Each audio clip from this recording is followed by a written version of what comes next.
you get to try on these different personas for 2 hours at a time and see what fits. Just brushing the hair back. I'm so sorry. Yeah, so we're seeing the future here, where we must. I whip my hair back and forth. I whip my hair back and forth. I whip my hair back and forth. I love it. It's crazy. Okay, payment. Well, now you're going to be A-okay because it's over the shoulder. Some offense, but okay, we'll keep it there. Yeah, it's actually longer than it's ever been in my whole life, so okay. It looks gorgeous. Thank you so much. It looks wonderful. Thank you. Yes, not on the You're living on the sound. Welcome everyone to Cinema Double Shot. I'm Wallace and Kelby, a journalist and filmmaker, and this is my dear friend Vanessa, who is a psychic medium, an ancestral healer, a coach, an improviser, an actor, a podcaster, and I'm sure I'm missing a couple. Thank you for joining me. I'm so glad to be here. I'm excited to be here to have this conversation. Yeah. And I love that you threw in podcaster, because even though I have 2 podcasts, I forget to add that because, we were saying we do a lot of things. Yeah. Everyone in our orbit is a multi-hyphenate. Yeah. You do it all. Yeah. So we kind of, spoiler alert, Vanessa is going to play a role in River City Stories. So we started tonight with a discussion about the script for that segment of our feature film, which I guess I'll do a little plug. May 16th and 18th at the Zootropolis Cinema Stillhouse in Lancaster. Tell all your friends, come on down and see this little labor of love made by a bunch of wonderful people. And Vanessa will be in part 2, which is currently filming as we speak. Yes. Yeah. Support us. It's great. Yeah. You'll love it. We love you. And the two of us, we kind of talked about doing a show where we talk about movies from our youth that had an impact on us and kind of like affected the way we see the world. Yeah. Impacted, both our perspective on the world, but also, changes the way that we see these films in retrospect. Absolutely. Because I think movies have there's a magical power to them that, even though the movie doesn't change, when you go back and revisit it later in life after you've had experiences, our perception of the movie changes. Oh, absolutely. I've had this experience with so many movies that, that it just is this.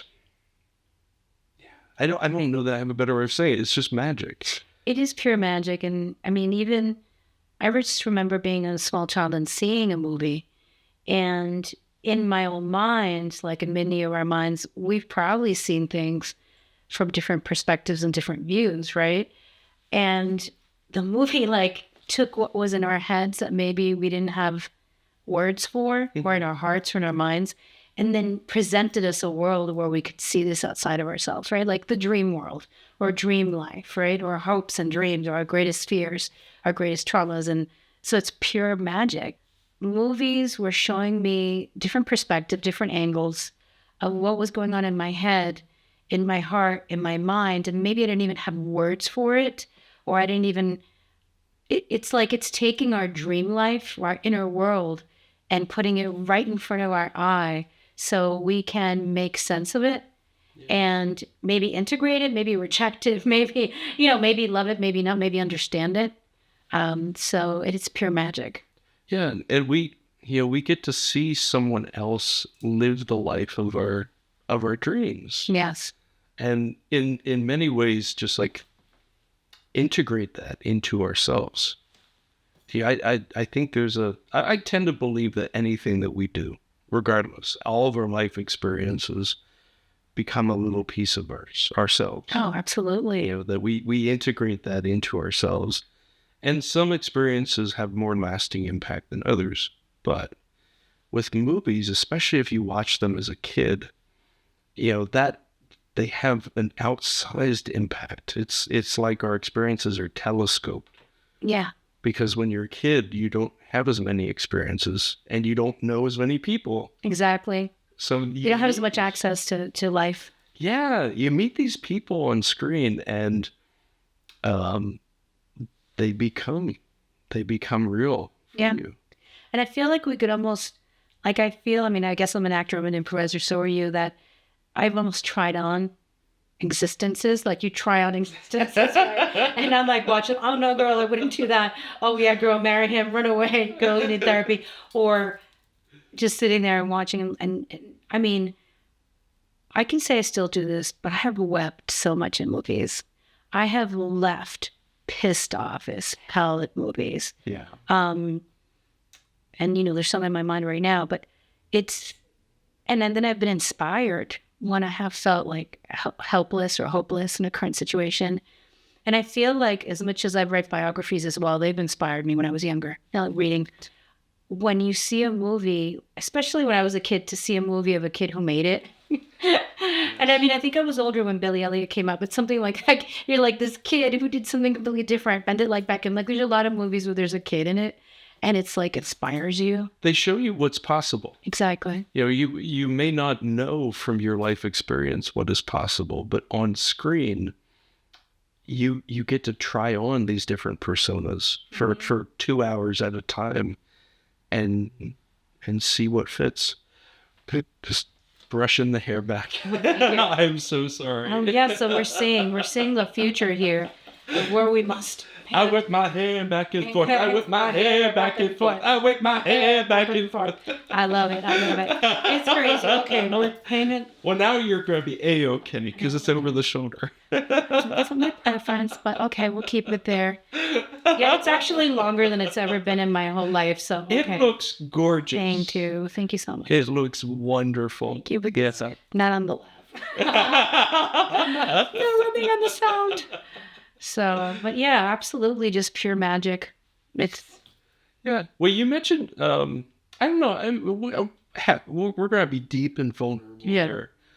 But one of the movies that really sticks out in my mind in terms of like ugly cry is this movie called Biutiful by Alejandro González Iñárritu, the Mexican director. It was set in Spain. Have you seen this movie? I haven't. No, it's on my list. Oh gosh, it is a tear jerker. Although it hit me right in like square in it hit my soft spot. Because this film is actually about a psychic, a man who has the sight. Now I'm sad I didn't see it. No. Okay, I'll come back after I see it. No. He's not like he's not wealthy, and he tries to kind of avoid some of the visions that he sees. Right.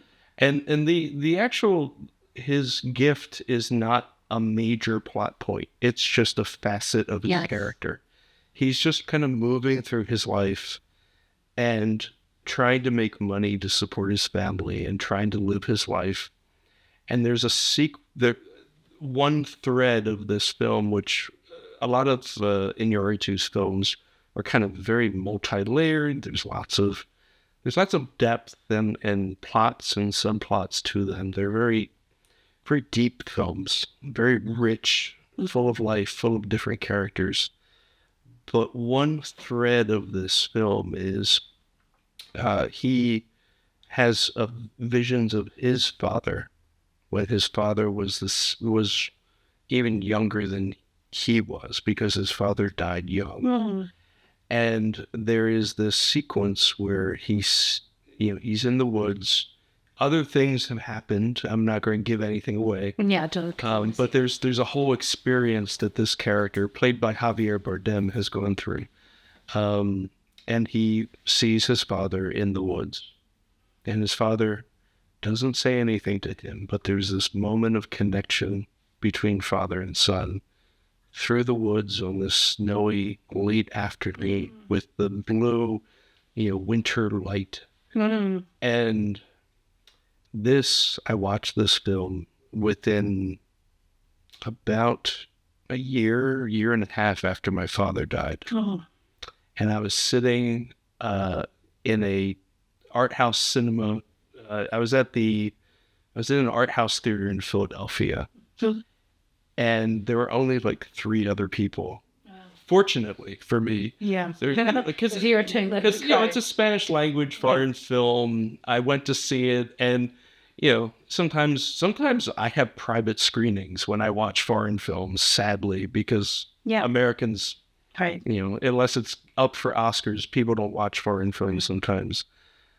But I was in this theater with like 3 other people, and I was just ugly crying because it hit just this little soft spot in my soul of feeling kind of set adrift, so to speak, away from my father, and wondering, what would he say to me today?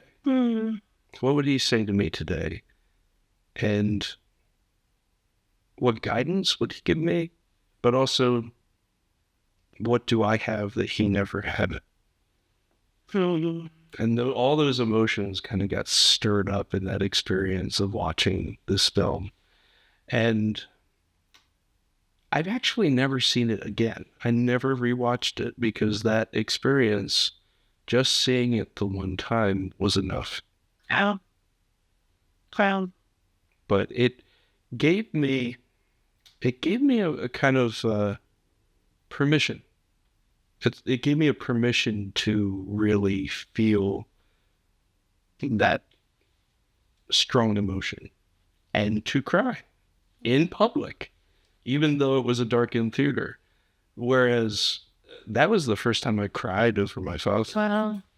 I did not cry at all for the first year and a half after he died. Wow. And because you had to survive it. Yeah. I had other stuff going on. Yeah, I'm sure. Yeah. I had to finish college. I had to take care of my mom, who was also sick with cancer. There was a lot of other stuff. So I kind of pushed those emotions down, and watching this film brought them all up to the surface. Of course. Yeah. And it kind of did you feel like you purged, or you cleansed, or you somehow released something? I'm not so sure about that, because like all the baggage doesn't necessarily go away. For a moment, we cleanse for a moment, we clear for a moment. But there is something really beautiful about having a good cry. Yeah, especially over a movie where, as real as the emotions are, it's in improv comedy we have this idea of like A to C. Right. So crying over a father-son relationship in a movie is, kind of the A to C. Mm-hmm. I'm not actually crying over my father. Exactly. I'm crying over these characters. Right. But it is making a theme, at least in your heart, in your mind, in your spirit. Yeah, I think I was talking to you about the Like Water for Chocolate. I think it came out in 1993. And it's historical, it's multi-layered, it's magical realism, and there's a young woman who's dealing with her mother who is pressuring her because she's the youngest, that she can never get married or have children because she's the youngest. And so she's kind of placed in the kitchen. She has all these feelings for this young man, and as she makes food, she puts her feelings in the food. So, and I don't want to give away too much, but it's like when she's sad and she's cooking, then everybody's crying. When she's in love and it's sensual and she puts the petals in the food, people are all suddenly like, So it's the magical realism. Yeah. Part. And then there's like also, after the mom passes, she haunts her, right? And these were things where it's a Mexican movie. So, they're like, we love South America, and now you're in love with a Bolivian guy who doesn't speak English. Like, what are you doing? We brought you into this neighborhood with this really good public school. Oh, God. And who do you fall in love with, right? So watching that gave me first permission. I don't think I'd ever seen a movie till then with magical realism. I mean, we could argue sci-fi and all that's also magical realism in its own way. Yeah. But I think that the fantastical elements of magical realism are just in your everyday life. So you're not headed out to space or underwater with the mermaids. And that aligned with like how I was raised, where we like believed in spirits communicating. Like you could sit at the breakfast table and my father would be like, oh, I had this dream, my great grandfather or something. And we'd all listen like it was important news that was being delivered, right? And then we'd all try to figure it out. So dream interpretation or intuition was never knocked in my home. That doesn't mean that there wasn't dysfunction. Yeah. And it doesn't mean that when I would speak truth about my parents' relationship, I wouldn't get smacked. But at the same time, because I would. I'd be like, Mom, if you believe in my intuitive abilities, I'm telling you, this is not good. You know, no chancla needed, the slap of the face. Yeah. But it kind of aligned for me, you know, growing up. My parents had moved from a very mixed neighborhood into more of a Jewish neighborhood, and there wasn't as many Spanish speakers. And suddenly seeing this, I saw the push and pull of my own mom. And my mom wasn't like that, thank God. Because her mom's like, you can never get married and have children. My parents were like, you're the firstborn. You must go to college someday. And you must get good grades and have a profession. So it was this pressure to be something. And that girl had a pressure. Different pressure. Even though the birth order was completely different. Right. It rhymed. Yeah, she was the youngest. Yeah. But she still cooked for everybody. Yeah. You know, not that I had to cook, but I took care of my siblings. And so it kind of, I cried throughout the movie. I felt like, and you know, I watched it recently. And I look at it slightly different, but I also feel happy that I still love magical realism. Yeah. That I still see magic in the leaves that are floating on a fall day, or in the flowers that are popping in a certain way, or when you're having a conversation or maybe feeling sad about something and then something else happens and brings you a message or opens up another window in your life, right, for healing or inspiration.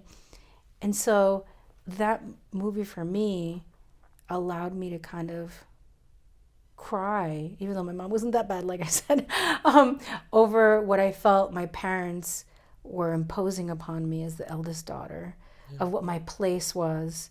And even though, you know, I went to college and I was sharing with you, my father supported, still at some point when I was young, my dad was like, why are you reading so many books? You're going to have kids and be at home with kids, you know, and get married.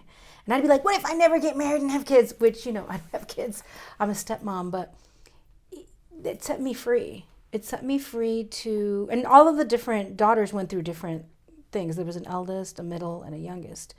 And the youngest is really the lead. And she's in love with somebody who's her, you know, soulmate. And they couldn't be together. And so it's interesting, at the time, you know, I was young and fallen in love with somebody and felt that energy, you know. But the girl in the movie went along with it. She let him marry somebody else. Like, she goes along with it because she has to fulfill it. I didn't, you know. Now, so help me envision. Curious, yeah. What was the chronology? Did you decide to rebel after you watched the movie? No, I think I've always been rebellious. Okay. That does not surprise me at all. So it's interesting because I'm like a good girl, but I rebel. Like, meaning, you know, what is a good girl? What is a bad girl? Those are things that are labels, as we said. But what I'm saying is, like, I always wanted to do the right thing. I'm an older sister. I was raised that way. But I also wasn't going to be, like, I didn't want to have my life impinged. Like, I didn't want you to impinge on my desires. So, you know, I convinced my parents to allow me to go to LaGuardia High School of the Arts, which is like the fame school in New York City. Yeah. They wouldn't let me the first year because I was 12. But then they were like, you're going to Catholic school. And what I said to them was like, well, do you know what Catholic school girls do? Because they have to rebel. They're giving blowjobs behind the bleachers, right? I mean, I said, but if you let me go to Manhattan to go to the art school, I'm not going to need to do all that because I'll be the artist that I'm meant to be. I love that. You played their biases against them. I did. I was like 12. And then they said, all right, next year if you get in again. So they made me go through the whole like audition portfolio. So I was an artist. Like, I drew and painted a portfolio thing again. And then I got in and they let me go. But even beyond that, I think I was 5 or 6. I got really angry. And my father's like, I own you. You do what I say. This is my home. I feed you. I put the clothes on your back. I stomped into my room, took off my clothes, and then brought them back naked and left them at his feet and said, I will not be joining you for dinner. And my parents were like, oh my God, who is this child, right? But then there were so many other times that I went along, took care of the kids, changed the diapers. But that was inside me. Yeah. Like, I don't want to harm anyone, but please don't stop me from being who I'm meant to be. So I think it was in there. And when I saw, and I want to give away the whole movie, like, they suffered because they weren't together. Like, the impact. So the movie also shows the impact of society and of family pressure and what happens when you go along with tradition, right? Yeah. And some people in the movie broke free of it and were happier and freer. So I'm like, there's you and you're free. But nobody says that then you're an outlaw on your own, sort of. So I was just meeting him, I think, when I saw it. And yeah. But years later, just to say that my parents are like, we wish we hadn't gotten in the way of that relationship because he was amazing. So that's an interesting thing. But yeah. Do you know whatever happened to him? So, listen, he proposed to me when I was 19. I mean, years later. And I said no, I was too young to get married. So that was also another thing. Like, I don't want to get married that young. So he is on the West Coast right now. When I turned 40, he reached out and said I can't continue talking to his friends, because it's been a long time since teenagehood. Yeah. Because it's coming between me and my relationship, even though we're friends. Wow. Because she says I'm still in love with you, and so good luck, and we'll never speak again. And I said, you know what? I want you to be free. I want you to be happy. Yeah. But that was such a thing. It was that movie like showed me, if I go along with like what my parents say all the time, I don't want to cry, but if I give in to like the demands, that I'm going to wind up selling myself out, that I'm going to wind up not loving who I'm meant to love. That's how I took it at that time. That I'm going to wind up living a life of obligation and responsibility. When in the end of the day, there was another ghost in the movie, which was the lady who served the house. She was an indigenous Latina, and she gave her more wisdom and taught her things, and she kept coming up, and I felt like my ancestors were like, hey, we didn't suffer all this stuff for you to be in America now, girl, and be pushed around, even though I know that my parents were also trying to protect me. But that's what like that movie meant to me. It was almost like, and also that my sensual feelings were good and healthy. You know what I mean? That feeling, that loving, kissing, touching, exploring sexuality were not a dabble in Catholicism, So it's weird. My parents were into spirits and this, but then they were also like, well, try to wait till you get married. And be like, what if I don't get married till like decades from now, I'm going to have cobwebs, and they're like, whatever it takes. But there was that pressure. Time makes hypocrites of us all. So I think that's what it did for me. It kind of showed me like, even though it was set in the late 1800s, by the way, just so you know. Yeah. It's set in the late 1800s in Mexico, and there's all these traditions. But even for me growing up at that time, right, that was like the 90s, and I'm young, and there's still like levels of tradition, even though we're away from South America and Argentina, where my parents are from. There's still like the levels of decorum. There's still levels of like a good young lady. What do you do with this and that? Yeah. And but so it just means so much to me that way. And magic, believing in magic. And I don't want to give it away, but I will. Okay, but you got to see it. Spoiler alert. Okay, spoiler alert. The movie itself, I realized by watching it again recently, it showed breaking the ancestral chain. Yeah. Yeah. Because at some point somebody's born in the family and they're like, she's not going to get married. She's going to take it. The sister says, she's like, no. You know what I mean? She stands up and, winds up being my work, right? Part of my work that I do. Breaking those chains, breaking those ancestral patterns that keep us limited. Yeah. Maybe they worked back then. Like, so I think that some ancestral patterns worked back then, maybe. Maybe they kept people safe at some other point in time in history. But I think that at some point they wear out their welcome, and now they're more of a burden than a protection. Yeah. I mean, it sounds very similar to the idea in psychology that, coping mechanisms. Yes. We adopt these coping mechanisms in order to survive something that's happening in our orbit, to ourselves, in our families. And whatever that thing is, and usually it's result of some kind of abuse, that coping mechanism might work in the moment, but once the threat has gone away, Right. that coping mechanism becomes the thing that brings you more pain. Absolutely. Yeah. It's on point. It's exactly that. So, yeah. Yeah. I'm sorry, I don't have tissues No, it's here. okay. It's okay. I was like, I knew I was going to cry. I should have brought some. We go deep. Yeah, we do. And I didn't realize. So I watched a little bit of the film the other day. I should have watched Biutiful, but it's okay. It is what it is. I didn't know that it was about that, but now I'm like, oh, we gotta watch. Oh, Biutiful is just and there's so much more to that film. Yeah. It's another film about family trauma and the legacy that we inherit from our parents, from our ancestors.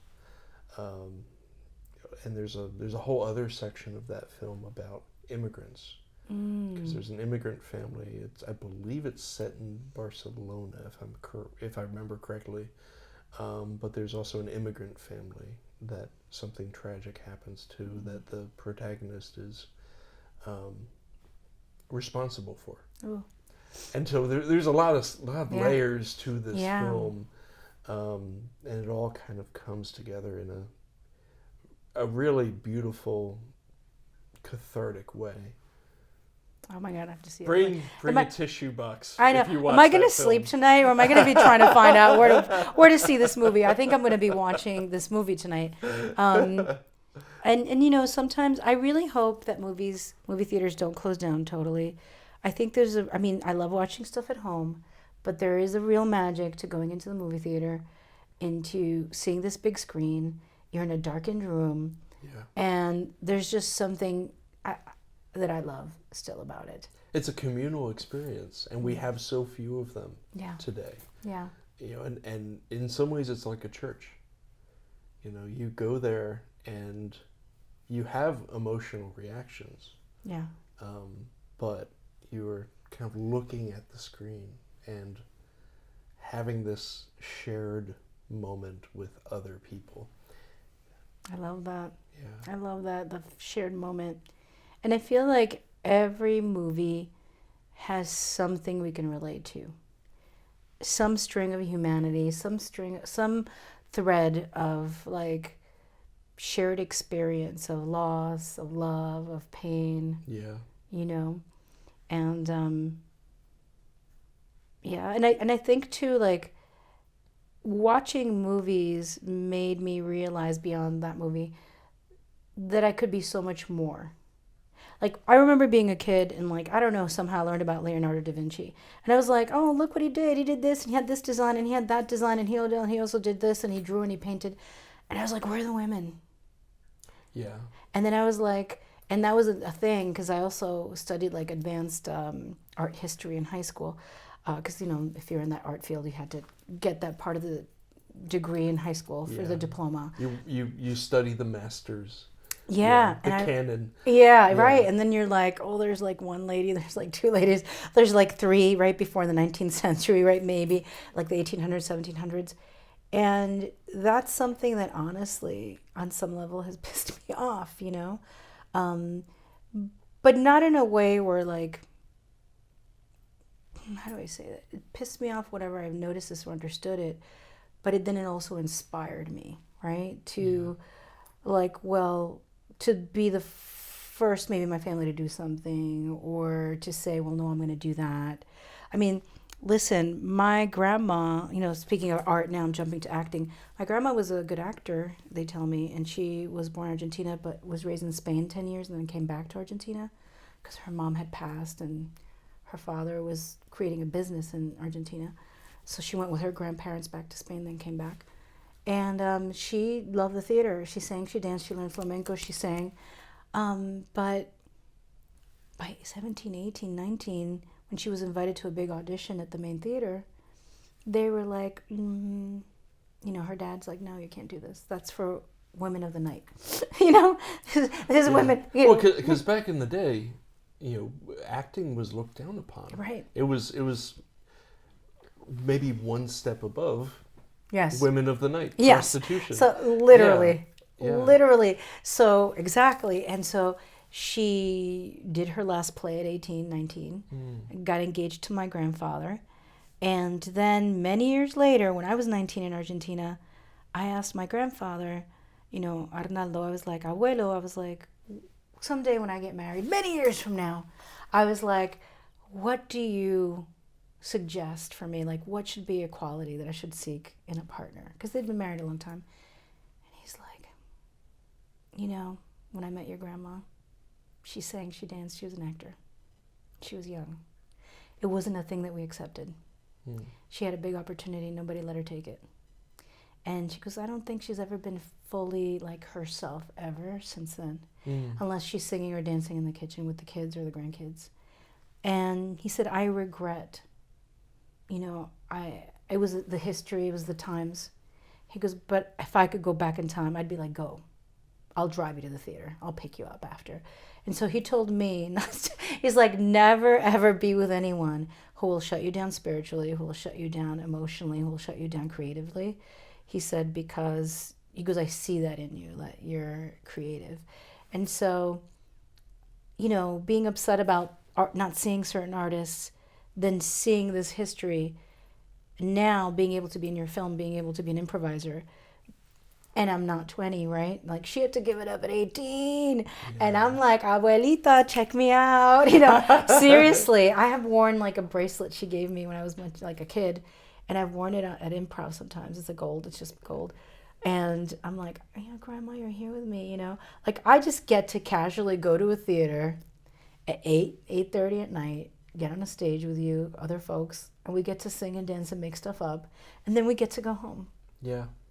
You know what I mean?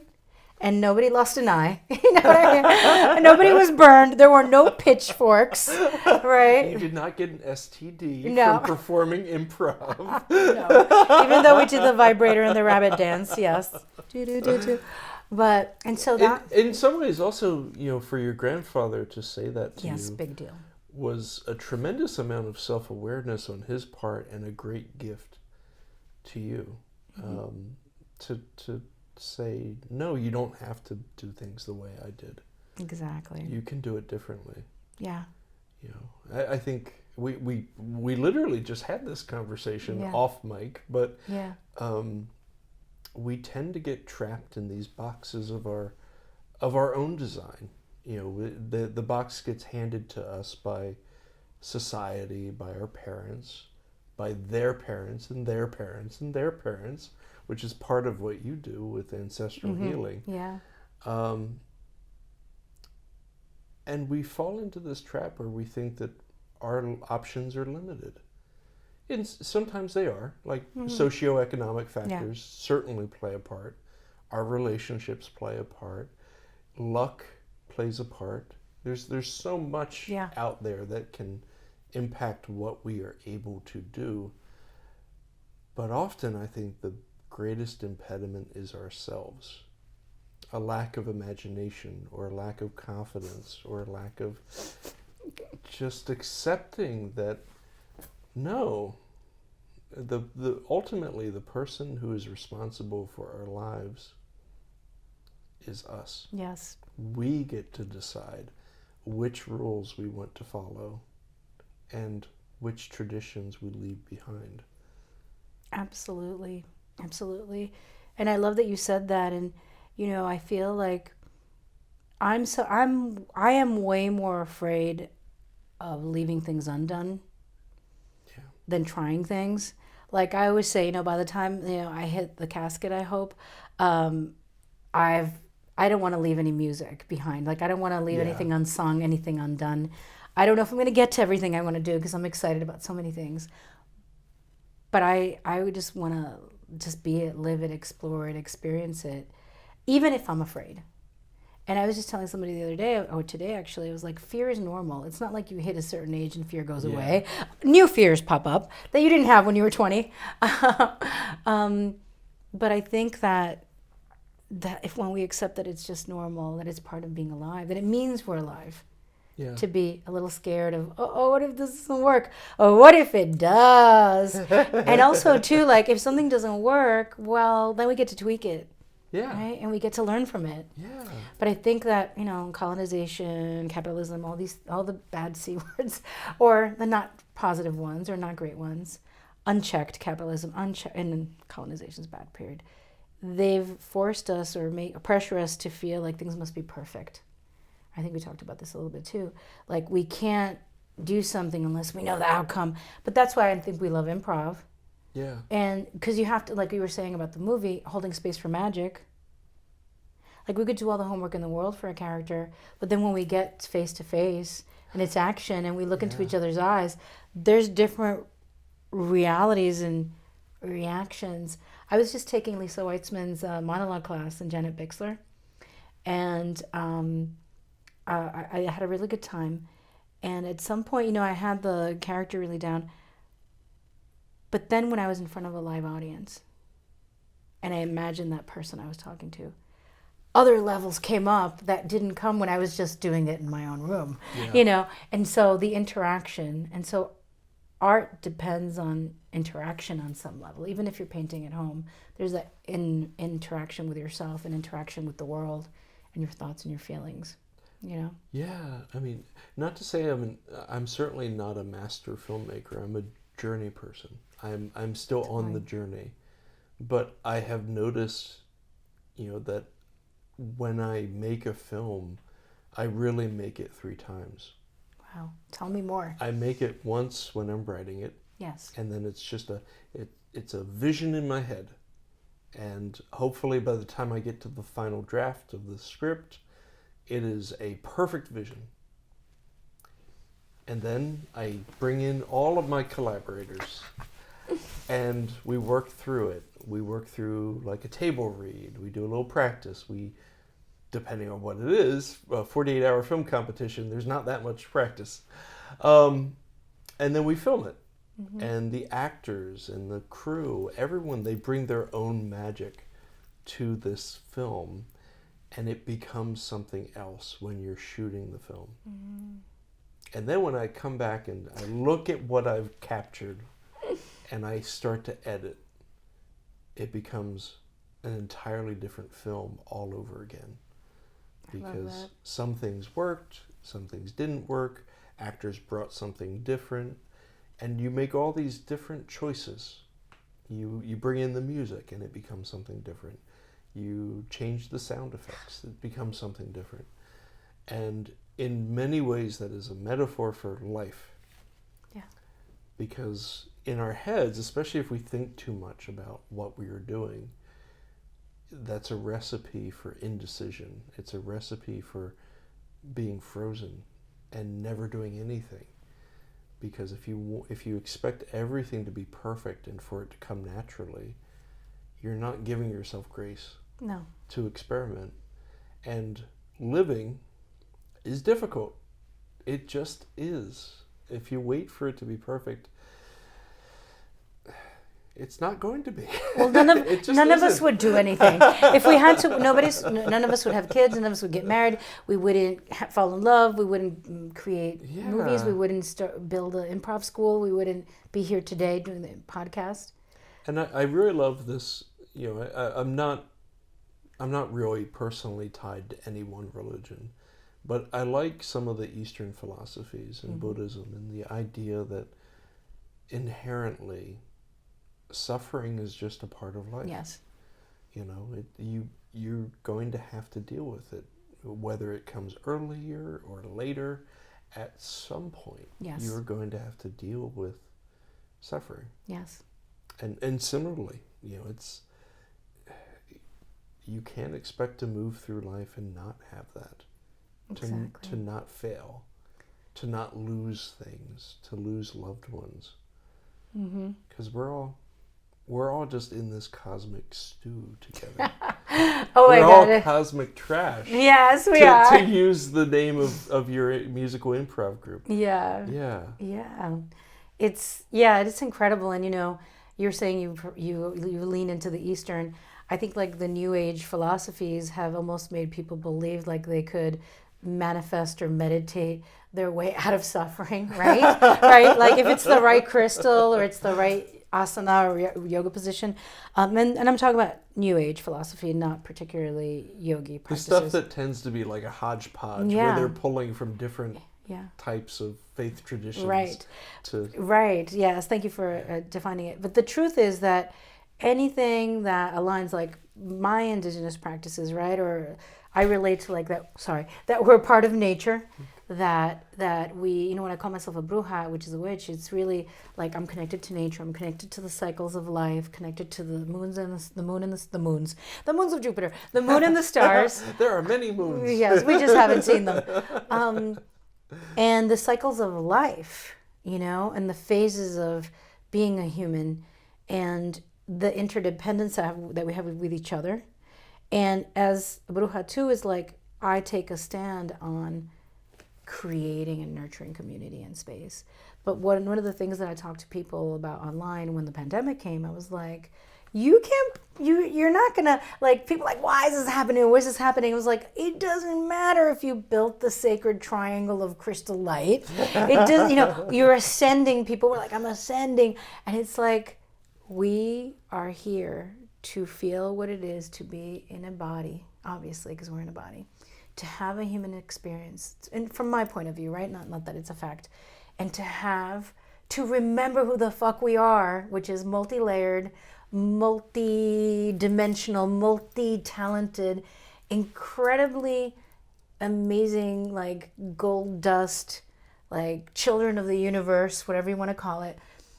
And to remember that in those moments, you know, to remember that. Because if everything's handed to us and we're all skipping along the fairy path of light, how do we know we're strong, right? But I think, like I always say to people, you can't meditate, you can't intuit, you can't tarot, you can't sage your way out of the human experience. As you said, we're all going to have loss, we're going to have pain. Yeah. Are you familiar with, there's a really great song that you just reminded me of. Solange Knowles, Beyonce's sister. Oh, no. Oh, I don't know for sure that you would like her music, but give it a shot. Yeah. I love Solange Knowles. Okay. Her last, I mean, all of her albums are quite good, and I listen to them regularly on my Spotify. But her last two albums, and I'm waiting for another one, are exceptional. And she has this song called Cranes in the Sky. Ooh.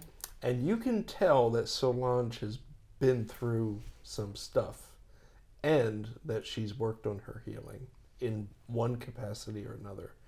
But Cranes in the Sky is the basic premise of the song is she walks through all of the things that she has tried to do in order to alleviate her pain, and how all of those things didn't really do it. Right. She tried to drink it away. She tried to work it away. She tried to exercise it away. She tried to fuck it away. Yeah. And it's still there. Mm-hmm. And I think there's a lesson in that. You know, sometimes when we try to treat pain as as something to be cured, Yes. as though it's an illness, Right. you can't. No. You can't. There are things that you can do to, like you mentioned, meditation. Yeah. Meditation can work, but the point of meditation is not to eliminate the pain. No. It won't numb you out from the pain. You're still going to feel it. Yeah.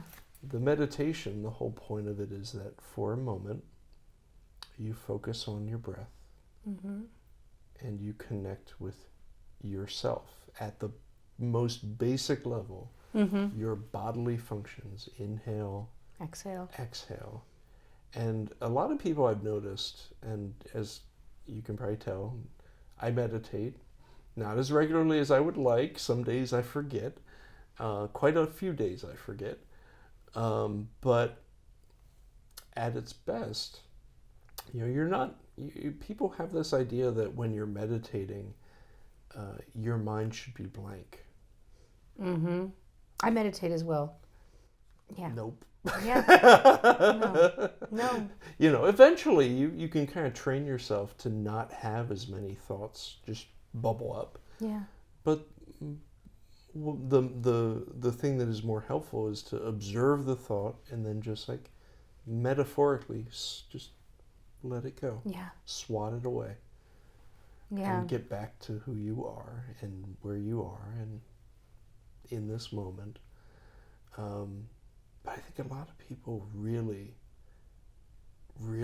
are, they've convinced themselves that if only they can do boop ba bop ba beep ba bop, they'll never have any pain. Right. And it's not true. It's so not true. And I meditate as well.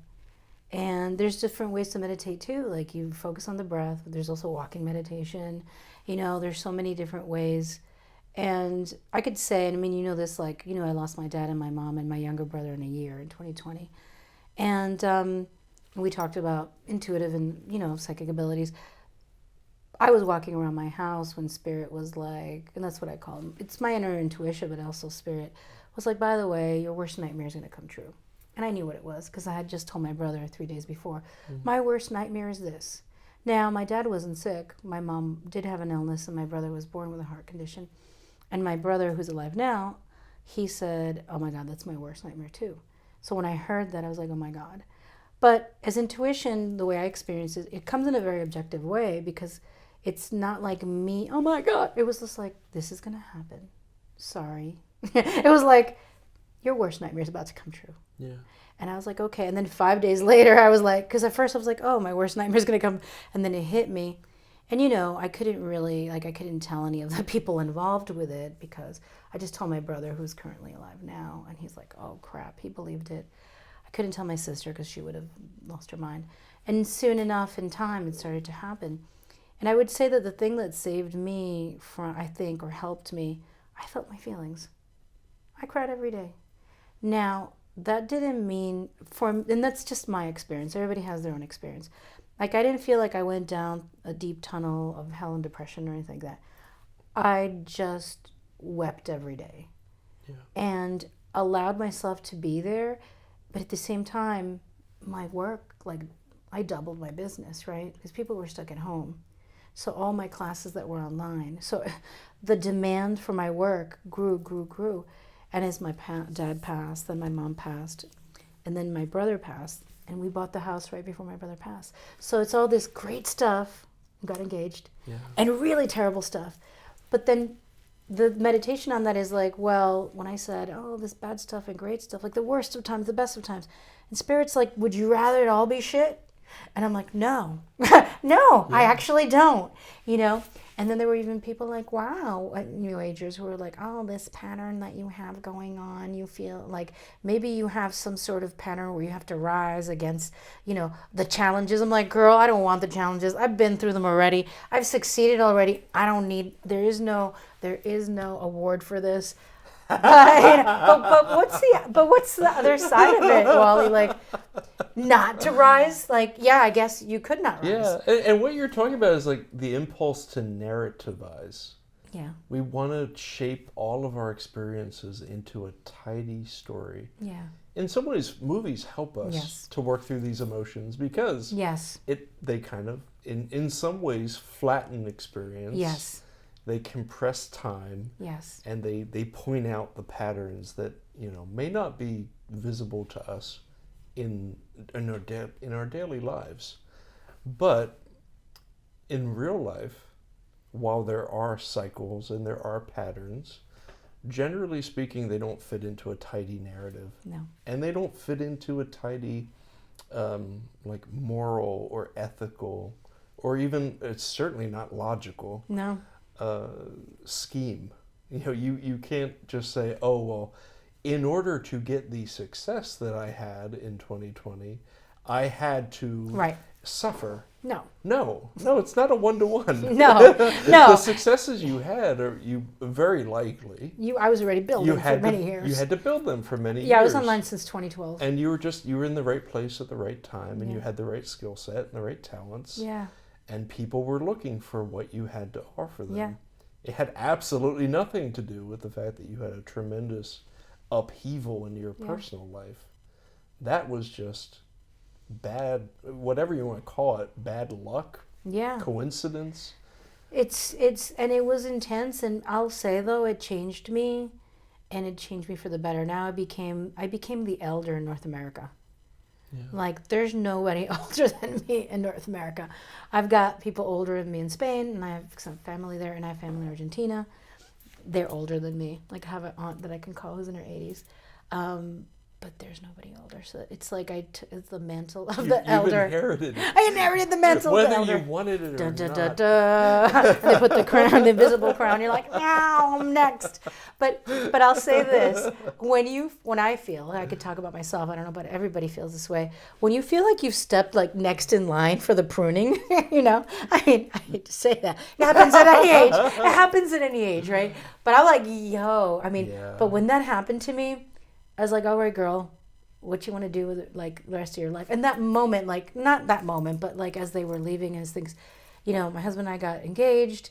We had to, like, delay our wedding a couple of times because of COVID. Then we finally got married, had a beautiful wedding, bought a house in 2020. Like, I moved into the house 3 days after my brother passed, you know. It was a lot. But I could say this, based on my spiritual practices and what I believe in, I felt them cheering for me. I felt them. I was sad they'd never see the house physically, but I also was like, yo, your girl made it. Oh, and I have to share this because I know it's not a movie topic, but we're going deep. I was walking up the driveway of my house. I think it was in 2021, 2022. And I looked up and I saw the little red chimney, the black roof, and then the White House. Suddenly, I saw a flash of my grandmother, my dad's mom, drawing. She goes, someday when I get the lotto, I'm going to buy this house. It looked like my house, except didn't have the round window. It was a white house with a black roof with a little red chimney and like trees around it. You know, you could say, well, it's simple, but... And as I was walking up the driveway, I got really teary-eyed. And I was like, we got it, Grandma. You know what I mean? So I think that films and life, like when I see movies that bring up culture and bring up ancestral stuff and bring up families, they also bring it back to like my journey, right? And we talk about flattening the experience as the hero's journey or heroine's journey. Like, I'm the main character in my movie, right? And I just felt that going back, and then this gratitude. Yeah. And so I feel like as people have passed, that now the mantle's on my shoulder, but it's not like when I saw the movie, like Water for Chocolate, where it was a mantle I didn't want. And it was like, you don't get it, don't go out with a guy this big, you know. But by the way, I was like, in order to date me, you need to like learn English. I was like, my parents didn't come here, you know, and he did, and he learned more languages than that. So it was all worked out. But just that, now at this age, at this time, I took on the mantle I wanted to take on. Yeah. Which is continue to support my family in a positive way, but not in a way that will hurt me. To continue to be myself and carry on the traditions at work, as you said, and serve. To continue to remain open, to shift and grow and change, right? Because I don't know everything, even though I lived a long time. It's like, I'm still learning. I'm still growing. When some of the things are elemental. Yeah. You know, you talk about your was it your grandmother? Yeah, with the house. Seeing your grandmother wishing for a house that looked very much like your own. I didn't even think about it when I saw the house. I mean, yeah, like that's just something that every generation wants. Every generation wants that thing, and you know, I think with movies, they operate similarly. Because even the best movies are very specific. They tell the stories of a specific person, a specific time, a specific culture.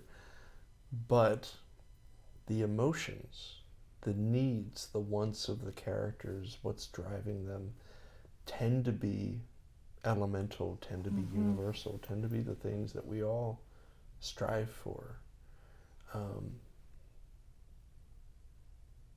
that's the power of the movies. Yeah. And in many ways, it's the power of life too. If you can set aside some of the, you know, the obvious, like the dreaminess of movies and just take the empathy elements from them, you can apply what you learn from the movies to your own life. I agree with that. And be a little less judgmental. Yeah. You know, if you can live vicariously through a villain Yes. in a film, if you can see yourself in a character who is absolutely unlike yourself, like Javier Bardem, he is so much more fit than I am. He's always been hot. I would love to be Javier Bardem, even in a tragic Iñárritu film. But in that moment, I saw a little bit of myself in that situation, even though the character is entirely different from myself. Exactly. Like I saw myself in Tita, even though I really didn't cook for my family, and I wasn't the youngest one. I saw myself as somebody wanting to honor my family's demands or my family's expectations. But yeah, I was also kind of crying and yelling. And you know, it's a little tragic, a little bit, there's a little bit of tragedy there that I was like, oh hell no, I can't go down that path. So, but I saw a little of myself there too, of trying to please family and trying to do right by my family who sat, you know, for her, they were in Mexico and like revolution was about to start. For me, I was like in America, in New York City, with parents who had left their country, with also a set of grandparents who had left their country too. Yeah. So there's a lot of generation of people leaving their countries. But with her, I mean, it was different. They were established there. But for me, I was like, oh, the pressure of my parents left their country for me to give me a better life, and now I'm going to be a shit and go against everything that they want me to do. Okay, I'm going to do it. But I still love them and talk to them. So. By the way, your hair. Oh my God. Oh, I didn't know what you were doing. I thought it was like a spiritual thing where he was getting rid of the past. Like literally. Brush that dirt off your shoulder. I thought you were doing like, it was like, oh, it didn't even like connect to me. Oh my God. So wild. And you know, I hope that, again, I just hope that we keep making movies, that we keep thinking, feeling movies, that we keep like, and let's watch old movies too. I looked at your list and I was like, Chinatown. I wrote like a paper at NYU for that, you know? Yes. And I was like, oh my God, the femme fatale and the whole thing. Oh, and that is a film in which you feel the weight of generations. Yes. You feel that weight in that film. Yeah. Yeah. And movies, you know, I don't want to open this can of worms. Especially at this time, yeah. Especially this when we far into the podcast. Yes. But I learned from a lot of movies, including Chinatown. Yeah. They helped me contextualize, you know, the intergenerational trauma that was going on in my own family. I imagine that. You know, and when you know, that is also a really instructive and important way that movies operate. I love that. They can awaken something in you that maybe you knew at an instinctual level or an emotional level, but it can really, it can kind of make it plain to you. Yes. It can make it intellectual. You can understand it. Yes. Yes.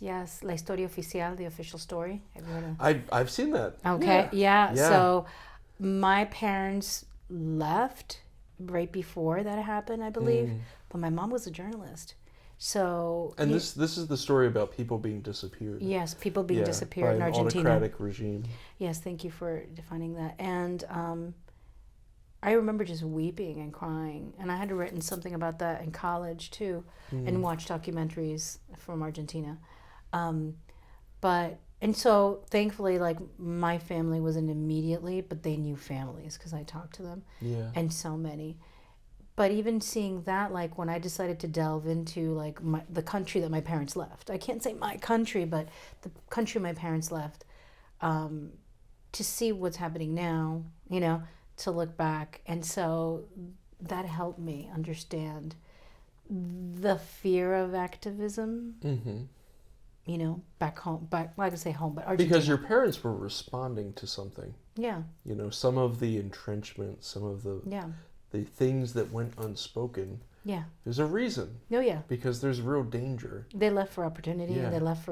They felt, and at the time that they came, they came for opportunity, and they came for upwardly mobile. Like, they told me, like, in Argentina at that time, when you were stuck in, like, a class level, and I'd say my mom was middle and my dad was more poverty level, that they had an opportunity to make something of themselves, and also the political climate that was forming.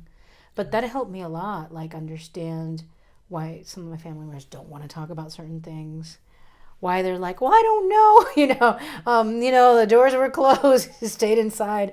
I'm laughing, but it's not funny, but it is. And so I love that part about movies.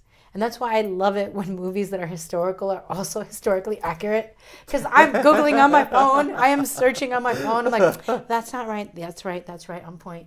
Like, and that's the power of the second screen now. Oh my God. Oh my God. Yeah. And it's like immediate. We have to go to the library and look it up. Yes. Yes. So. Yeah. And they there's a cliche that I like to use. History doesn't repeat, but it rhymes. Oh, I like that.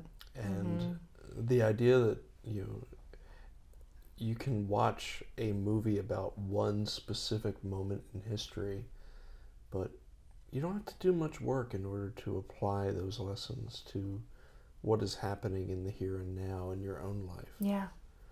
And hopefully take the right lessons from it. There's also the danger that you take the wrong lessons. Exactly. It sounds wrong is maybe too strong a word, but it sounds like your parents, they internalized a lesson, like a coping mechanism. They internalized this coping mechanism that was useful in a moment when they were being actively repressed. And then when the repression eased, they held on to those lessons. And that's the danger that we all have to kind of live with, is, are we taking the right lessons? Yeah. Or are we holding on to something that we don't need to? Yeah. And sometimes we have to bring back some of those at a different time and place, That's why I don't blame anybody for adapting to the times however they choose to. Some adaptations will ultimately be self-destructive. Yes. I hope that people in my orbit don't slip into substance abuse. Yeah. Don't slip into, you name it, the numbing out. But I also can't blame people for doing it. Because when we live in extreme times, you have to do what you have to do to cope. Yeah. So I'm going to do a lot of improv. Yeah. Right? I mean, I think it's a good outlet. It definitely is. You're in present moment. But no, I don't blame anyone. And two, I think what I hope that folks also take away, from our conversation or for themselves too, is, the movies that changed them or inspired them, and maybe looking at what you just said right now, like, what lessons have we taken away from some of these movies that inspired us? Are they the ones that serve us now or don't? Yeah. Yeah. So. And you can look back at a movie and reframe it. Yes. I've had this experience with various films where, if I rewatch them, a decade after I initially saw them, I see something completely different. I take away something very different. There's an Alfred Hitchcock movie called Vertigo that, and I'm not going to get into all of the ramifications of this, but I was kind of obsessed with that movie when I was in middle school. Wow. Because it's a film about someone who is undergoing a lot of psychic stress. There's a lot of stress, and really what that movie is about is it's about PTSD. It was before PTSD was really a defined term, post-traumatic stress disorder. But what the lead character is going through is a PTSD response. And I think part of the reason why I was obsessed with that film at that age is because I was dealing with my own PTSD, and I could see myself in that character even though I couldn't put it into words. And it helped me process it. Yes. Now, when I revisit that film, there's lots of things in that film that are a little bit troubling. And I think about, well, geez, what was a 12-year-old doing watching the movie That's what I was thinking. Vertigo? Like, I probably watched that movie, no lie, 100, 150 times. Like, I watched it at least once a week for a good year and a half. Wow. And what I was doing was I was working through Yes. my own trauma. Yes, you were. And that's why I feel that the movies that stay with us, the movies that inspire us deeply, are also, it's like, what is it, the Minotaur, when you're going into the story of Minos, the Minotaur, he's put into a maze, and it's like you have to have the golden thread to go in to meet your monster or your shadow. And I feel like a really good movie could be like that, like the golden thread that brings you into the maze of yourself to meet that dark shadow, but in a safe way, because it's, you know, you just reminded me of, I think it's the Wide Sargasso Sea. Oh, another one I haven't seen. Oh my God. So it is the story of a woman who is mixed background, and she's on an island. I haven't seen it in a long time. And this, you know, white European man falls in love with her. At first he's in awe of her, fear of her, and he's entranced by her. And at first, you know, he's very respectful and very kind. But she takes him out to the drumming of the people and the dancing, like the indigenous practices. And they get married. And soon enough, he starts to disparage her, sleeps around on her. And in the end, it's like he was like, you know what, I'm sick of this island. We're going to go back to England or wherever it was. And she basically sets the house on fire. Like, I think he either keeps her in the attic. I don't remember all of it. It's a long time ago. When I saw that film, I wept so much. And it was so many levels of what's happened with women, you know, throughout history. Like, oh, you're exotic, you're this creature, you're different, you're beautiful. And then it's like, you know, at least these are some stories I've heard and experiences maybe I've had in my own way. But also how it happens to Latino culture or any culture that's not, like, at first, oh, there's exotic and I'm respectful and I love it. Now I'm going to bang the drums myself. And now I don't care about you because I moved on to another culture. Yeah. Like, I felt that when I watched it. It was a long time ago when I saw it. But there were like these things. I was like, why am I weeping this way? Not only is like women's oppression or sexuality being used against her, but then it's like a bigger picture. It's like a culture. Like somebody came into the culture, took it almost, disparaged it, and then said, you're not worthy. Now I'm going to stick you in an attic or wherever it was that he put her in, you know? Yeah. Yes. That's okay. Yeah. They take what they want from you. Yeah. And then they discard you. Yeah. You know, and so I remember that it made such an impact that I walked out of there like, you know? And so a lot of that, and I think that, I don't remember exactly how old I was when I was watching it, but I think that maybe I was feeling it with some of the friends that I had in terms of my cultural differences. Oh, you're so fun and exciting and different. And then I was like, you know, and I just, so I think it had to do with friends, really. Yeah. But it was such a big impact. And I think for me, it warned me, like, look, if you're going to be a woman that's different, be careful and be choosy. Mm-hmm. Because if somebody's just into you for the novelty or because you're different or interesting or whatever it is, that then you could be at a danger. Like, that was like the warning it also gave me. So it was like cultural, personal. So, yeah. This has been deep. Trying to swim out the deep, wide Sargasso Sea now. Oh, my God. Yeah. Well, I think it's probably time to wrap up. Yeah. I feel like we went, I really enjoyed this conversation. I think we went to some deep places. Yeah. But also some really lovely places. You did. Thank you so much for inviting me to have this conversation with you. I loved it. Do you have any final thoughts?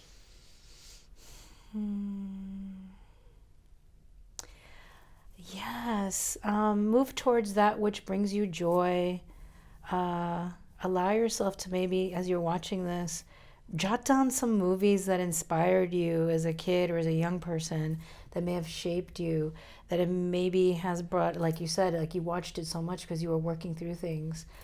Allow film to support you in some sort of healing, which is probably already happened, right, to you at some point in time. But maybe, I don't know. Think about it a little bit. There's real power in revisiting something. Yes. Like if a movie resonated with you as a kid, Yeah. or a young adult, Yeah. you know, if you've had some distance from it, sometimes it can be a nourishing thing to go back to it and experience it again through the eyes of an adult. Yes. And sometimes the lessons change. Yes. And sometimes the whole experience changes. Exactly. But take what is useful from that and let it be part of you. Yeah. Let it feed your soul. Let it Yeah. be part of you. Well, why don't you plug some of your stuff? Oh, okay. Yeah, Okay, it's plug time. Let's plug time. You must come to River City Stories. And so if you're looking to explore some ancestral patterns that you feel may be standing in your way of being visible or doing the work that you love in the world, reach out to thebizbruja.com. And I do hypnosis work, intuitive work, I do trainings. And in September 18th to the 21st, we have the Fall Equinox Retreat. I usually do Spring Equinox, which just passed, and we've done it for 5 years in Pennsylvania. My husband cooks delicious food. It's a very transformative weekend for women, and there's a lot of connection to nature. There's about 150 acres where we do it here in Duncannon, PA.